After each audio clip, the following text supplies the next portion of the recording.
Ini nggak bohong, lihat mata gue merah berair, dicekik beneran sama dia. Dia pasti akan push agresif mungkin, dia pasti akan dorong. Sehingga makanya apa? Kalau misalkan lu lihat ada praktisi yang ngajarkan dalam posisi di tempat ya, dia bisa melakukan gerakan macam-macam karena apa? Jangan lupa yang nyekek, yang nyerang juga posisinya diam di tempat gitu loh, nggak ada perlawanan. Sehingga kondisi real itu tidak mungkin seperti itu. 3, 2, go.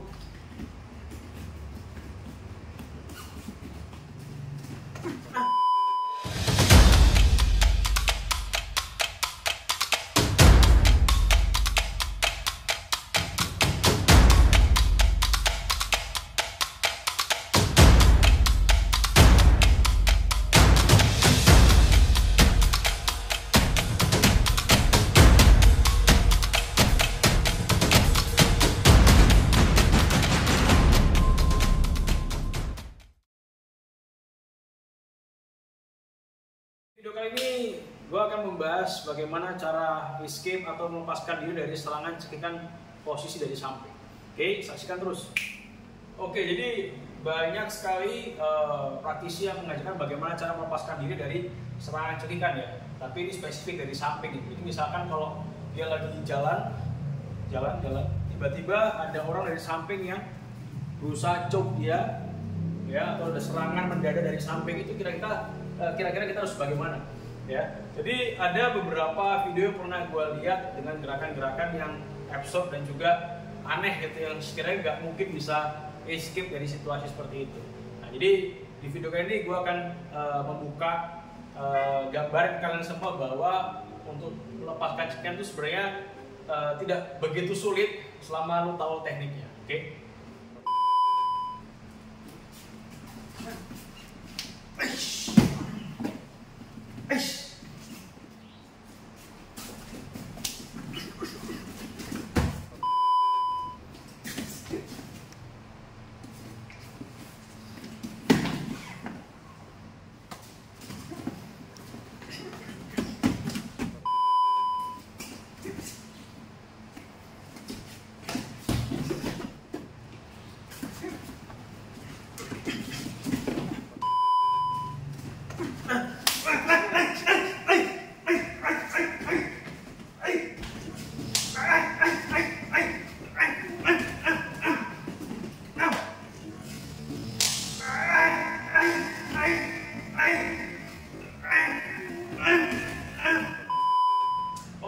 Jadi bila mana ada serangan masuk dari samping entah sisi kiri apa kanan Anda, ya, intinya pada saat ada masuk tentu Anda pasti tidak menduga akan ada orang yang berusaha mendekat sekaligus melakukan serangan cekikan kepada Anda. Dimana orang biasanya pada saat mencekik dia pasti membutuhkan waktu, coba dekat, untuk bisa memposisikan tangannya, ya, serapat mungkin dan untuk meremas tenggorokan dari si korban, ya. Dan ini dia butuh waktu, tidak mungkin begitu langsung masuk langsung dia nggak bisa nafas, ya. Dia masih memposisikan senyaman mungkin agar bisa dapat posisi yang enak untuk squeeze tenggorokan lawan, ya. Poin pertama, pada saat ada cekikan masuk, ya, coba masuk, ya, kita jangan lihat ke atas. Karena kalau kita lihat ke atas apa dagu kita naik, dia akan memudahkan si pelaku untuk bisa squeeze perut saya dengan cepat, ya. Jadi saya lihat atas masuk. Jadi saya susah nafas. Dikarenakan saya susah nafas, otomatis saya pasti susah untuk melakukan penolakan balik. Jadi poin pertama adalah pada saat cekikan masuk, jangan bingung harus melakukan teknik seperti apa. Yang pertama dilakukan adalah langsung lakukan chin down. Dia choke saya lakukan chin down, dagu saya turun. Begitu dagu saya turun, dia coba cekek saya, susah, gak bisa nyaman posisinya. Karena apa? Karena posisinya dia masih harus mencari sedalam mungkin untuk bisa dapat tenggorokan saya, ya. Dan saya kasih gambar waktu, ya, kira-kira berapa detik saya bisa bertahan kalau saya chin up ataupun chin down. Oke, sekarang gue mau coba buktiin kalau posisi gue chin up kira-kira bertahan berapa lama. Gue minta Steven untuk melakukan cekikan sekeras mungkin, serapat mungkin. Yang pasti jangan sungkan-sungkan, ya, cekik beneran, ya. Oke, karena kita latihan jadi kita harus melakukan drill ya, simulasi mendekati seperti konteks nyata. Ya, coba cek ya. 3, 2, go.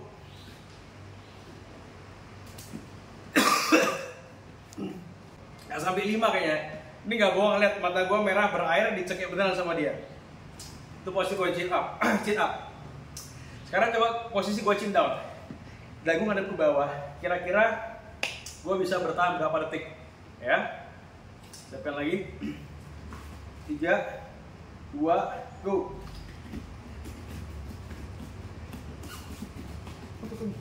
Yes. Oke, lumayan ya. Jadi 5 detik tadi lewat. Artinya adalah walaupun hanya pergerakan sesederhana itu antara lu naik atas sama lihat bawah, itu memberikan pengaruh atau dampak yang besar banget. Perlu diketahui juga pada saat orang mencekek, dia nggak mungkin di tempat. Dia pasti akan push agresif mungkin, dia pasti akan dorong. Sehingga makanya apa? Kalau misalkan lu lihat ada praktisi yang ngajarkan dalam posisi di tempat ya, dia bisa melakukan gerakan macam-macam karena apa? Jangan lupa yang nyekek, yang nyerang juga posisinya diam di tempat gitu loh, nggak ada perlawanan. Sehingga kondisi real itu tidak mungkin seperti itu. Lu pada saat kena dorongan, kecil kemungkinan lu melakukan tendangan ataupun gerakan-gerakan yang bersifat aneh ya, atau akrobatik di situ. Oke, sekarang gue jelasin tekniknya satu persatu. Ya, begitu cok masuk, ya, ini gue tunjukin di tempat aja, di biar kameranya nggak kemana-mana. Cuman kondisi realnya kita latihan harus dalam posisi gerak, dia harus dorong beneran. Tapi karena kita simulasi, saya cuma contoh posisi di tempat supaya nggak keluar dari frame. Begitu cok masuk pertama langsung chin down. Ya, begitu chin down, tangan yang di luar, ya, itu pegang tangan yang bagian cingkrang depan. Fungsinya hanya supaya biar pelaku ini dekat dengan gua, biar dia nggak bisa kemana-mana. Begitu cok masuk, saya pegang wristnya dia, pergelangannya dia, bukan ditarik tapi dipegang.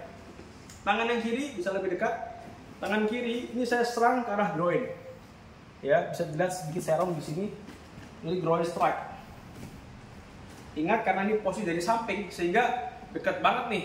Gua tinggal serang ke malam berkali-kali.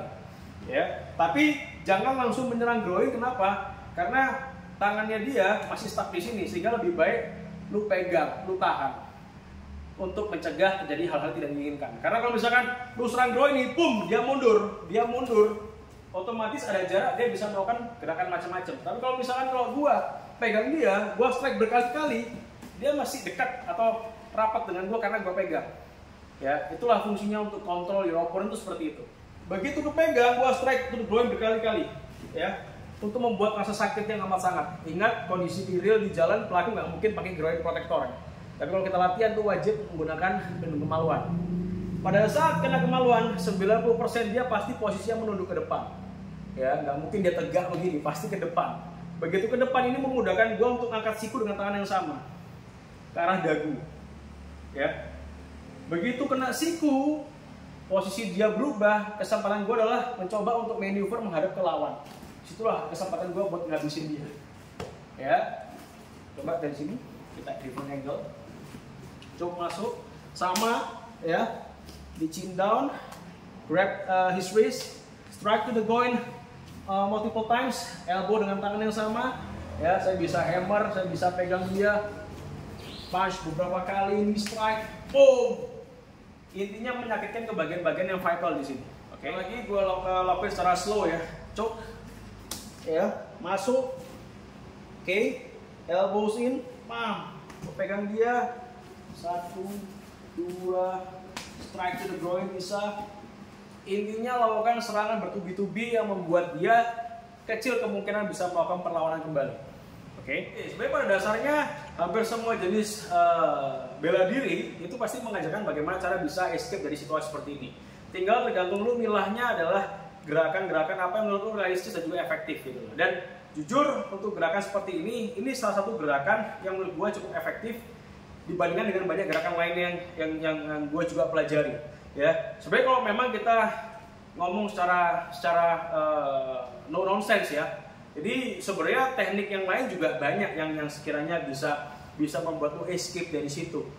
Tergantung style lu seperti apa dan kebiasaan lu seperti apa. Itu sebagai contoh, kayak misalkan dia choke saya, gue bisa aja langsung ke wajahnya dia atau ngambil mata, tenggorokan dan segala macam, sangat bisa gitu. Tapi perlu dipertimbangkan juga teknik-teknik seperti itu memang jauh lebih kotor dan mungkin akan susah bisa diterima bagi banyak orang, karena pada saat itu bisa nyerang kerah mata dan segala macam, tentunya itu akan menimbulkan efek trauma karena mungkin akan mengeluarkan darah dan segala macamnya, sehingga tidak semua orang bisa menerima teknik seperti itu. Yang gue share tadi di awal dengan teknik strike to the groin, ini menurut gue teknik yang sangat normal, dan gue yakin semua orang pun yang melihat video ini bisa menerima dengan mudah, sekaligus penyampaian yang gue jelasin di awal. Ya, daripada gue harus nyerang kerah mata, tenggorokan dan segala macamnya. Ya, bila mana mau melakukan teknik kotor, ya dibutuhkan latihan dengan repetisi yang banyak.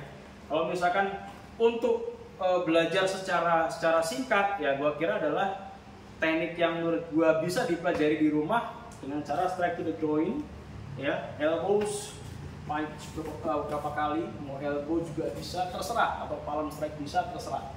Intinya hanya membuat dia tumbang sehingga dia tidak bisa melakukan perlawanan lagi.